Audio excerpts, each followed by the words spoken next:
Salut à tous, j'aimerais vous parler de David Lachapelle. C'est pour moi le maître de la mise en scène. Et si ce n'est pas une opinion partagée par tous, c'est en tout cas le maître du diorama en photographie. Alors qu'est-ce que c'est le diorama ? C'est ce dispositif particulier qui est souvent utilisé pour mettre en scène les animaux empaillés afin de reconstituer leur environnement naturel. Il s'agit de créer une boîte, comme un petit théâtre, dont les surfaces sont peintes et dans lequel le sujet est placé. C'est souvent une mise en scène absurde puisque le dynamisme qu'adopte l'animal mort est saboté par la taille de la boîte dans laquelle il se trouve. La leçon de photographie de David Lachapelle, la voici.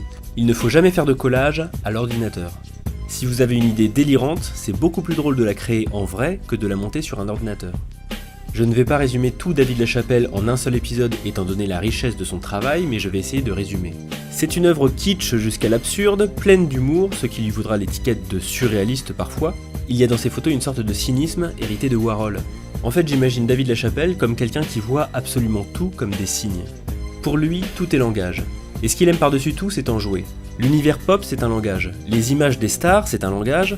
L'érotisme, c'est un langage. Alors, chez David Lachapelle, c'est un érotisme très lisse. C'est un érotisme de publicité.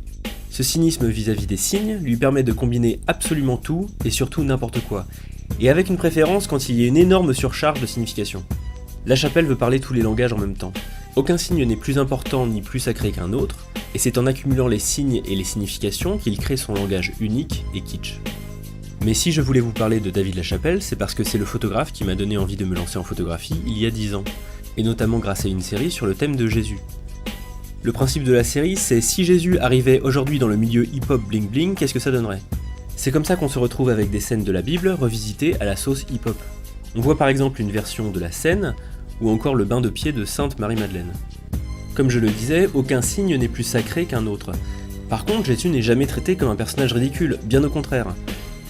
Il y a dans cette série tout ce que j'aime chez David Lachapelle. Il arrive à créer un énorme décalage simplement grâce à sa mise en scène. Il place les personnages habillés comme des gangsta hip-hop dans des poses faussement dynamiques, comme s'ils étaient empaillés, et à côté son Jésus semble illuminé et en dehors de toute réalité. Il a littéralement l'air d'être apparu une fraction de seconde avant que la photo ne soit prise. Avec l'aide des couleurs et des lumières artificielles, tous les éléments semblent irréels. On se demande presque ce qu'on est en train de regarder, si c'est une pub pour Adidas ou une image religieuse kitsch. Ce que j'adore chez David Lachapelle, c'est qu'on peut passer un temps fou à décortiquer ses photos. Pourquoi il y a tel objet ou tel autre ? Les images sont pleines de petits détails pour le spectateur curieux. Toutes ces photos sont des scènes qui sont incroyablement maîtrisées et pourtant magnifiquement profondes.